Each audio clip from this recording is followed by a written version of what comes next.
L'Ommegang, cette tradition folklorique bruxelloise qui commémore une joyeuse entrée de Charles Quint, va-t-elle se transformer en argument de vente pour Bruxelles, ville de congrès? Pour la première fois, la sortie de l'Ommegang a été un élément important dans la tenue d'un congrès international. Il se tient en ce moment à Bruxelles et il réunit 4000 neurologues venus du monde entier. Hubert Mestré. En principe, l'Ommegang ne sort traditionnellement que 2 soirées au mois de juillet. Mais hier, exceptionnellement, il remettait cela.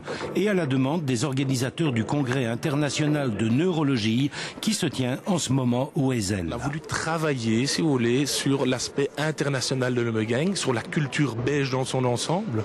Et enfin, ça commence à porter ses fruits parce que maintenant, les gens viennent chez nous pour pouvoir le voir. En effet, l'Ommegang aussi a été un argument important dans le choix de Bruxelles comme ville de congrès au lieu d'Anvers par exemple. Alors il y avait quelques villes qui étaient en balance et puis finalement on a pu faire pencher cette balance en faveur de Bruxelles grâce à, je dirais, cette ouverture à l'Ommegang qui bien sûr est financée par la fédération mais qui permet aussi une ouverture au grand public pour la première fois dans cette histoire.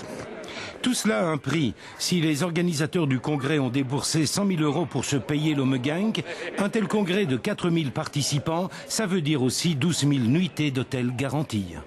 Pour un mois d'août, qui traditionnellement est plutôt tourisme de loisirs, tout le monde le sait, un congrès comme celui-ci représente une manne tout à fait exceptionnelle.